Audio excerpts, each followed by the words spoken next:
Patrick George from Jalopnik. Always love talking to you guys here. I was pulling out some of your stories. What'd you do with your beard, by the way? I got rid of it. Apparently you did there. My wife won the argument. Oh, so is that how it worked out? Yeah, so, she wasn't as much of a fan of it as I was, and so, you know. As just to let you know what I'm talking about, so I'm looking at you. There's your byline right there. You need to update your byline because you got a beard on that right there. I do. Do you think I look better with beard or without? What's your opinion? You look younger without the beard. Okay, good to know. Yeah, see? I'll take it, sure. There you go. All right, so let me start with this article here you wrote here for today's show. Welcome to Detroit, where the snow is cold and the cars are hot, hot, hot, hot. So what's the article dealing with there?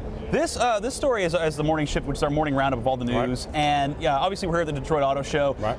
And this is one of the most exciting events we cover all year. It's obviously the home game for American auto manufacturers. It's the biggest of the American auto shows. It's just a really thrilling event.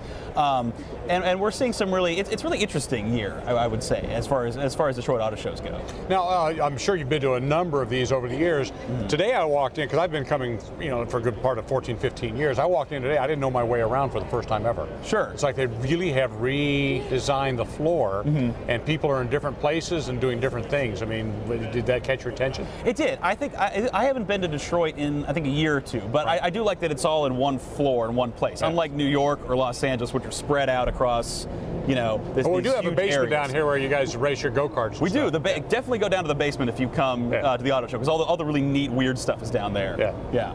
All right, so what do you think are the headlines of this auto show this year as you start looking around at what's happening? Okay, so this is an interesting show because it's definitely the year of luxury, I think. Right. You have some really fascinating headliners from Infiniti, from Lexus. Buick showed off a really cool Camaro, Cadillac ATS-based sports coupe last night. Mercedes has the new E-Class. That's what's selling right now, crossovers and luxury vehicles. So expect the automakers to focus heavily on that this year. And what do you think about the Hyundai move to go towards its own luxury brand? I think it's something that they should have done a number of years ago. To stay up with Infiniti and Lexus and so forth. Absolutely. Genesis, I think, is a smart move because that Hyundai has come leaps and bounds over the last 20 years. They're an incredible brand, but I think that in that incredibly lucrative luxury car market that's very profitable, you can only go so far with the Hyundai name, and Genesis is where they needed it to go. This has been a year of headlines in the automobile industry of absolute extremes. Obviously, great sales. They're all selling cars like crazy, but then again, you've got what's going on over at the ignition crisis, mm-hmm. the airbags, the Volkswagen emissions crisis. I mean, all these things going on.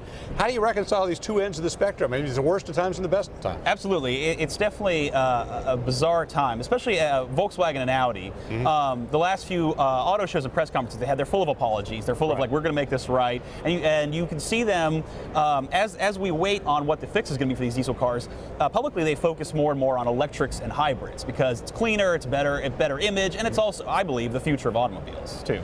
I heard them today on their announcement. They actually did bring up, obviously they made reference to the fact that we've got to deal with this emissions. I think they even called it a crisis. Absolutely, it is very much a crisis. I mean, this affects in the United States alone 500,000 cars. I am expecting that we will hear Volkswagen's plans for the proposed fix this week. This week, okay. Last we've heard from their CEO is that it's a new catalytic converter, and then there may be some buybacks of these vehicles involved, at least on some level. Probably the other ones will be recalled, so we don't know the details yet, but we will, and that's going to be a huge story. I'm going to ask you one little quick thing, because I saw you make a couple mentions of it today on your website. David Bowie. I know. David Bowie passed today, and that meant something to you. It did. I woke up and I was heartbroken by that news. I really was. This guy. I mean, I think he had such an interesting career that kind of everyone grew up with David Bowie. Whether you were my parents' age or you were my age, everyone has their favorite Bowie song, favorite Bowie album. Yeah, and I think one of your headlines here, you had the David Bowie's Art Mini, mm-hmm. a subversive kind of awesome. Yeah, he in 1999 made a Mini Cooper that was just completely mirrored out the entire thing, and that was the kind of artist he was that permeated all sorts of different mediums, and it's quite a loss for everybody. Yep, and there's someplace down here. I think you had set out your Young Americans Jam there also. I did. What's your favorite Bowie song? Oh man, I'd have to go back a few. See, I'm unfortunately that era also. I'd go back to the early '70s Bowie, maybe late '60s or something like that. Yeah. So to tell you which one, I don't know. I'd have to think about it a while, but I haven't had a chance. It's a tough question. Today. It is. There's so much going on.